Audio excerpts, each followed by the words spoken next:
S'ils l'ont fait, pourquoi pas vous? Salut à toutes et tous, c'est Yacine Scali et bienvenue dans la tête d'un CEO, le podcast qui vous inspire à entreprendre. Depuis 5 ans, je vous propose de faire un petit tour dans la tête de un ou une entrepreneur chaque semaine pour justement s'inspirer de leur état d'esprit et de leur parcours. Mon objectif, il est hyper simple, c'est voir un maximum de personnes se lancer, entreprendre et miser sur elles. On sort une interview tous les lundis, donc n'hésitez pas à vous abonner dès maintenant. Et pour nous soutenir, ça vous prend 30 petites secondes. Je vous demande de nous laisser une note et un commentaire sur les plateformes d'écoute de votre choix. Encore une fois, un grand merci de nous écouter et n'oubliez pas, s'ils l'ont fait, pourquoi pas vous? Bonne écoute à toutes et tous. Salut à toutes et tous, c'est Yacine, bienvenue dans ce nouvel épisode de Dans la tête d'un CEO. Bon, c'est un petit marathon d'épisodes solo là, donc vous l'aurez compris, c'est la suite de Dans ma tête, un petit tour dans ma tête. On a parlé de quoi là, j'ai un peu enregistré d'une traite avec plusieurs épisodes. Je vous parlais de l'art de se faire plaisir dans la douleur. Attention, pas toutes les douleurs, donc à aller bien analyser et en fait, je pense se connaître en amont. Je vous parlais de l'anti-vente ou de la non-vente, en fait, vendre quoi. Je vous parlais un petit peu de ça. Je l'ai jamais intellectualisé, mais je vous faisais un petit peu mon retour. Aujourd'hui, je voudrais vous parler d'une chose. Ah, et je vous parlais de l'entourage, c'est vrai, on en a parlé aussi, et le fait de s'entourer des gens qu'on aime et qu'on apprécie et qu'on admire, en fait, des gens avec qui on pourrait partager un déj, un verre, bref. Bosser avec des gens qui vous plaisent, qui vous font sentir bien et qui potentiellement pourraient devenir vos amis. D'ailleurs, je crois que c'est quand même, j'ai pas la stat, mais je crois qu'elle est bien plus de 50% des Français qui rencontrent leur conjoint ou leur conjointe au boulot. Bon, moi, ça me paraît un peu compliqué vu la taille de mon équipe, mais passons. C'est qu'il y a quand même une corrélation dedans et je suis sûr que toutes les personnes qui m'écoutent, vous avez au moins fait un ou deux potes dans vos expériences pro, comme vous l'avez fait à l'école, etc. Donc, ça reste important, bref, et important de se connaître. Aujourd'hui, de quoi on va parler ? Je crois que j'en ai pas parlé, mais je voudrais parler de l'entrepreneuriat dans sa globalité. Je voudrais vous parler du syndrome de l'imposteur, mais ce sera un peu plus tard. Je vais vous parler de l'entrepreneuriat et je vais vous expliquer. Je pense que ce podcast va être assez rapide parce qu'en fait, c'est un début de réflexion sur lequel j'ai pas encore mis de vrais mots. Mais moi, tout ce que je peux vous dire, c'est que l'entrepreneuriat, ça a été une solution. Et ça a été la seule solution. Donc il n'y a pas un moment où je suis en train de me réveiller tous les matins en me disant « Oh là là, quel bonheur d'être libre, etc. » Non, la différence c'est que je me suis réveillé pendant des années tous les matins à faire des stages, à bosser pour des boîtes, etc. en sentant des décalages, en sentant des choses qui n'étaient pas remplies en moi. Évidemment, il me fallait beaucoup de responsabilité et en même temps de flexibilité et d'autonomie dans mon travail. Et de manière, tu me donnes un peu, je te rends 10 fois plus. Donc clairement, on va commencer par un truc, tout ce qui est politique et hiérarchie, on enlève direct. C'est pas du tout mon délire et j'ai commencé à le capter. N'oubliez pas une chose aussi, vous bossez avec des humains en fait. Et dans des humains, une boîte, c'est une petite société. Et une société, je parle de société non pas business, mais de société dans laquelle nous, on vit. Dans une société, évidemment, qu'il y a des chefs, entre guillemets, qu'il y a une organisation, qu'il y a une hiérarchie, etc. Je sais que moi, depuis tout petit, j'ai un problème avec l'autorité. Je sais que j'ai des choses à exprimer. Je sais que je n'aime pas faire ce qu'on me dit, mais j'aime faire des choses qui ont du sens. Donc, et d'ailleurs, je sais que j'apprends rien d'un point de vue théorique. Tant que j'ai pas compris la relation de cause à effet, le sens à travers ça, je ne peux pas me l'approprier et l'acquérir. N'importe quel savoir. Hein. Je crois que j'en parlais, tous les problèmes de physique là, que j'ai résolvés hyper facilement parce que je comprenais en fait les variables qu'il y avait dans l'énoncé. Ça ne veut même pas pour autant dire que je comprenais le sens physique du coup de ce qui se passait du problème qu'on essayait de résoudre. Passons. Donc pourquoi moi j'ai entrepris ? Déjà parce que je me suis fait virer de stage. En fait, on s'en fout de ça. Moi, je peux vous en parler, il n'y a pas de souci. De manière, aujourd'hui, je peux vous dire, c'est hyper intéressant. Je voulais faire un podcast là-dessus. C'est se faire virer. Je pense que dans la tête de beaucoup de personnes, je veux dire, on peut le comparer à un divorce, quoi. On se dit que demain, on ressent ça, ou après presque la perte d'un proche. On s'imagine déjà devoir marcher toute la journée, y en a qui vont rentrer dans une mélancolie, on se dit que c'est le ciel qui s'abat sur nous. Alors posez-vous la question, hein, pour moi si c'est le cas, ça voudrait dire que vous dépendez à 100% d'une entreprise. Et là je peux vous dire une chose, c'est que j'y ai compris une chose, moi.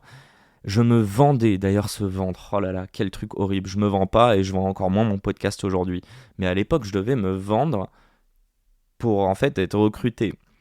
Et il y a des gens, et je vais dire des gens, mais n'oubliez pas que c'est 80% des recruteurs qui vont jamais vous donner un retour de pourquoi ça n'a pas marché.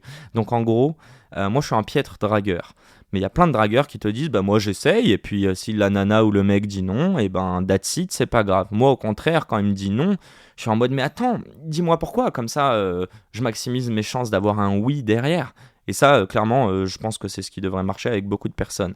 Sauf que beaucoup de personnes sont lâches et n'ont pas envie de passer du temps, même d'un point de vue pro, à vous expliquer que pendant 15 minutes, ce qu'elle a ressenti de négatif. Et n'oubliez pas que les trois quarts du temps, c'est pas vous, c'est eux. Donc eux, ils ont leurs objectifs, mais ils vont pas vous dire qu'ils ont besoin d'embaucher une meuf plutôt qu'un mec, ou malheureusement historiquement un mec plutôt qu'une meuf, je sais pas, il y a des écoles qui leur reviennent plus que d'autres, il y a des origines, bref, que des choses qu'on ne peut pas dire. Mais sachez-le, tout le monde a ses biais cognitifs dedans, et encore une fois, l'entreprise va passer 10 entretiens, quand elle a trouvé sa pépite, croyez-moi qu'elle en a strictement rien à foutre des 9 autres candidats. By the way, si c'est pas le cas, et si vous êtes une entreprise qui respecte vos employés et vos candidats, n'hésitez pas à me contacter parce que, je le dis et le répète, il y a de la bienveillance dans mon podcast et je prône ça, mais je suis aussi convaincu qu'il n'y a aucun business qui va vivre à long terme sans bienveillance. Donc bossons ensemble. Petite parenthèse fermée. Putain, quand je vous dis que je vends pas, quel menteur. Non, je rigole, je fais des appels du pied, c'est pas pareil. Maintenant, je peux vous parler un petit peu plus de moi. N'oubliez pas que j'ai eu cette dépression, que j'ai quand même perdu un certain cercle social que j'avais, avec beaucoup d'attentes que j'avais en revenant du Canada, c'était très mauvais de ma part, etc. En revanche, j'ai eu des énormes attentes, c'est le moment où j'ai commencé à me lancer tout seul.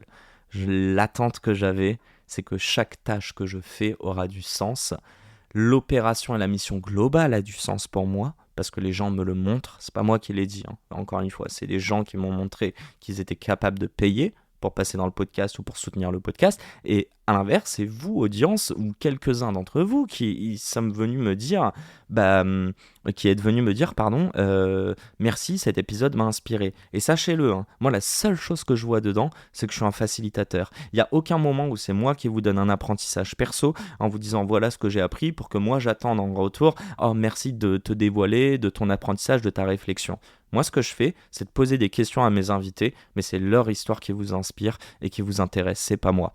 Bon, c'est un peu différent aujourd'hui avec le podcast solo. Et encore une fois, on verra si ça vous intéresse. Ça se trouve pas du tout, parce qu'encore une fois, je peux être très bon pour parler et poser des questions.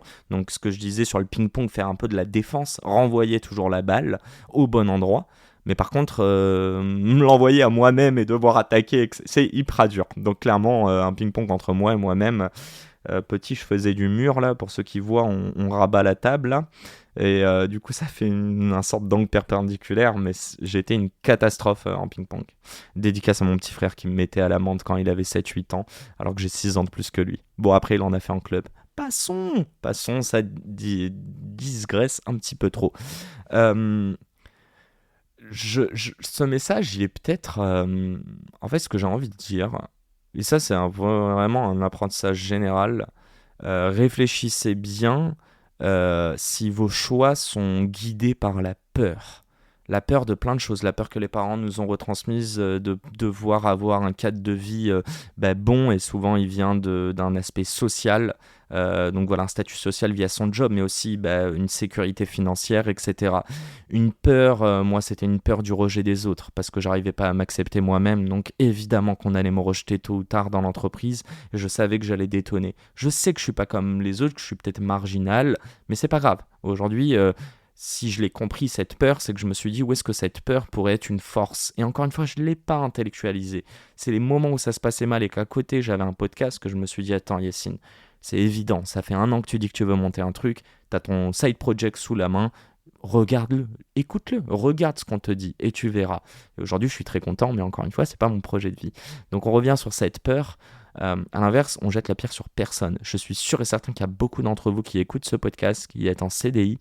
Je suis sûr que vous êtes heureux et épanouis, et gardez-le. Il faut des gens fous comme nous pour créer des emplois, pour que des gens puissent faire avancer un paquebot, parce qu'au début, c'est une petite barque, et que le but d'une entreprise, en tout cas pour certaines, c'est qu'elle grossit, c'est qu'on puisse employer des gens, et c'est magnifique.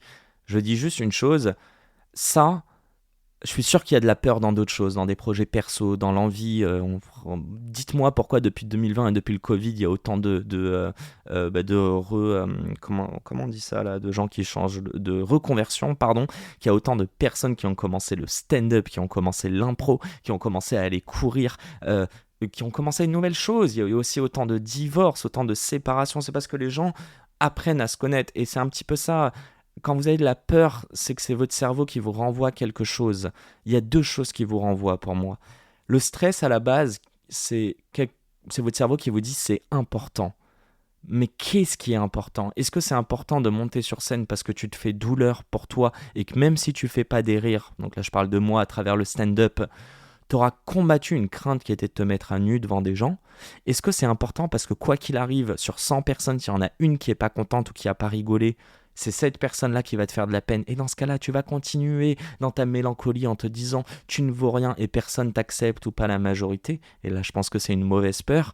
Est-ce que cette peur, elle est drivée parce que tu penses que si demain t'es viré de ton job, tu n'auras aucune capacité de retrouver un autre job parce qu'en fait, tu te sens mais heureux ou heureuse d'être dans ce job, mais c'est pas du bon bonheur. C'est le bonheur de se dire comme avec votre conjoint ou votre conjointe, sans lui ou elle, je ne suis rien. Ça veut dire que sans lui ou elle, et avec cette peur-là, écoutez-la, ça veut dire que vous n'avez pas de propre valeur, vous n'avez pas d'estime de vous. C'est pas vrai. Il faut se dire, c'est comme un couple, et je suis désolé, enfin bon, même si j'ai un petit chagrin en ce moment amoureux, mais passons. La personne que j'ose espérer avec qui je partagerai ma vie, c'est une personne, même si j'étais sans elle, je pense qu'il faut que je puisse aller bien parce que je ne veux pas être dépendant. En revanche, avec elle, je me sentirai encore mieux. Je vais m'élever et je sais qu'à travers ça, parce que vous l'aurez compris, c'est qui je suis, je veux aussi pouvoir l'élever. Mais c'est du bilatéral. Avant ça, je dirais, soyez dans de l'unilatéral. Quand je fais mes podcasts, c'est unilatéral. Je crée mon podcast, je reçois quelqu'un, je pose mes questions et je le fais pour vous, mon audience, pour vous, mes sponsors, etc. En retour, évidemment, ça me ferait plaisir de recevoir des merci, etc. Mais les stats me montrent que vous écoutez. Le fait que vous reveniez, le fait que je reçois des partenaires, etc. Ça, c'est pris pour acquis. Ça veut juste dire que je vais aller chercher autre chose et que je vais évoluer dedans. Mais je ne cherche pas une validation perpétuelle. Je vous le dis dès maintenant, tous les podcasts que je fais, il y a toujours des trucs que je déteste. J'ai encore écouté un podcast, là, à la fin, je dis croyez sur vous, au lieu de dire croyez en vous. Quelle pépite! Et je l'ai pas cut parce que je trouvais que ça faisait bizarre la manière dont je terminais si je le cut. Donc c'est pas grave. Et puis j'ai envie de vous montrer. À la fin, je parlais un peu tout seul, donc je perds un peu mes mots. Et c'est aussi pour ça que tous les podcasts solo sont un peu déconstruits parce que c'est comme ça que je parle et que j'ai envie de vous parler d'un point de vue détente. Mais je pense que ouais, le plus important à vous dire, arrêtez d'idolâtrer aussi l'entrepreneuriat. L'entrepreneuriat, c'est simple. Moi, je le dis souvent et j'en suis assez convaincu, c'est l'anti-assistana. Je suis aussi convaincu qu'on ne réussit pas seul. Et surtout dans mon cadre, il est sûr et certain que tous les projets que je vais faire sont axés sur des relations humaines, de l'entraide et de la bienveillance. Bienvenue dans le monde des bisounours, pardon. Et j'ai envie de me prouver et de vous prouver que j'ai quand même raison et que le bisounours et que voir la vie en rose, ça peut quand même ramener du bon. Je pense aussi qu'on peut s'auto-convaincre. Hein. On peut essayer de faire du bien, et à la fin, vous verrez qu'il n'y aura que du bien qui ressortira, ou presque. En tout cas, je l'espère. Donc voilà, tout ça pour dire, soyez conscients de vos craintes, de vos peurs. Il y a des peurs qui sont légitimes, hein, les amis. Il y a des peurs... Vous savez, c'est cartésien, ok, si j'ai pas ça, etc. Il y en a, je suis sûr et certain, ils se disent, j'ai un job de malade, il n'y a pas de souci. Par contre, ces mêmes personnes-là qui sont en train de se dire, j'ai envie de faire ci, j'ai envie, mais ça peut être plein de choses. Enfin, on va pas rentrer dans les détails, je suis pas en train de vous expliquer si vous êtes prêt à être papa ou maman, etc. Là, on extrapole, mais tout ça, ce sont des décisions qui vous sont propres. Essayez-vous de vous projeter, projetez vos peurs. C'est un exercice hyper dur que je déteste faire, mais prenez une feuille et un stylo, mettez le pour et le contre. Et dans le contre, essayez d'aller voir le pire qui puisse arriver. Je terminerai là-dessus, je vous invite à aller l'écouter. C'est Léon Marchand qui parle Léon Marchand, en fait, pas genre vous connaissez pas aujourd'hui, pour ceux qui n'ont pas suivi les Jeux Olympiques, c'est monsieur 4 médailles d'or en natation. Donc voilà, un peu la nouvelle star française qui est hyper jeune, je crois qu'il y a 22, je sais plus. D'ailleurs, l'histoire est folle parce que son père est aussi ancien nageur professionnel. Comment on dit ? Ouais, nageur. Bon, bref, professionnel de la natation. Et je suis assez impressionné de voir comment on peut retranscrire une passion et une soif d'envie, de vaincre, etc. En revanche, il a fait face à beaucoup d'obstacles. Et un des énormes obstacles, c'est entouré d'un préparateur mental, etc. Je sais pas si ça s'appelle la dépolarisation, mais en gros, il a pris un événement. L'événement, c'est la course. Et à chaque fois, il avait peur. Il avait peur de perdre. Il avait peur de ne pas arriver premier. Je vous la fais très courte, mais à travers l'exercice qu'il a fait, il n'a plus peur, il a envie d'arriver premier aujourd'hui. Et je vous jure, peur de perdre versus avoir envie de gagner, ce sont deux choses totalement différentes, ce sont des sources de motivation différentes, c'est un stress que vous allez ressentir de manière différente. Il y a du bon stress, il y a du mauvais stress. Vous l'aurez compris, le bon stress, c'est celui dans lequel il n'y a pas de peur, il y a de l'envie, un objectif, et si on ne l'a pas atteint, on sait d'ores et déjà comment on va avancer par la suite. C'est pour ça que, évidemment, qu'on peut être déçu, mais dire qu'il n'y a pas d'échec, il n'y a que des apprentissages, c'est aussi une manière un peu fausse, mais une manière de dire c'est pas parce que tu as échoué sur ces jeux, c'est pas parce que tu n'as pas gagné cette course que tu ne gagneras pas la prochaine. Par contre, pour plein de personnes qui font des examens qu'on peut passer une seule fois, je pense à toutes les personnes qui font des examens de médecine, malheureusement, quand vous avez échoué ça, c'est un échec sur cet objectif. Mais si on prend cet objectif, est-ce que votre objectif est d'être médecin ? Si oui, pourquoi ? Et dans tout ça, si c'est dû aux parents, si c'est dû au métier de care, de faire du bien, de prendre soin des gens, est-ce que vous ne pouvez pas le retrouver dans d'autres choses ? Et quand je dis d'autres choses, c'est avec des S. Ça peut être d'autres choses comme auxiliaire de vie, donc ça c'est un métier, mais ça peut être aussi d'autres choses comme des projets perso, comme accompagner des gens d'un point de vue bénévolat, etc. La réalisation de soi pour un entrepreneur, elle est claire, nette et précise, il va essayer de la trouver dans son job. Mais c'est un mindset, cet état d'esprit, si vous ne l'abordez pas dans votre cadre professionnel parce que vous n'en avez pas le besoin, abordez-le dans plein d'autres projet. Je l'ai toujours dit, moi, l'entrepreneuriat, c'est l'anti-assistana. Ne soyez pas assisté, projetez-vous et ensuite allez chercher de l'aide pour atteindre vos objectifs. Sur ce, je suis pas sûr que j'aille bosser, mais en tout cas, moi-même, ça m'a galvanisé. J'espère que vous aussi. Si cet épisode vous a plu, envoyez-moi ce putain de mot, l'inspecteur. On va essayer de ne pas terminer sur une grossièreté. Donc, je vous dirai bonne chance à toutes et tous dans vos projets. Misez sur vous. C'est juste ça, en fait, le message. Misez et croyez en vous. On n'est pas bon partout, mais on a des zones de génie. On a tous un talent. Le talent, il se travaille. C'est juste le talent, c'est un intérêt plus fort que la moyenne pour une discipline, une activité. Chérissez-le et voyez comment vous pouvez aussi le transposer dans d'autres situations. Sur ce, cœur sur vous, je vais y arriver et à très vite pour un nouvel épisode. Ciao ciao. C'est la fin de cet épisode. S'il vous a plu, prenez 30 secondes pour nous laisser un commentaire et une note sur la plateforme d'écoute de votre choix. On a encore des dizaines d'épisodes en stock, donc je vous laisse fouiller. Et d'ici là, n'oubliez pas, s'ils l'ont fait, pourquoi pas vous ? Encore une fois, un grand merci de nous avoir écoutés et à très vite pour un nouvel épisode. Ciao.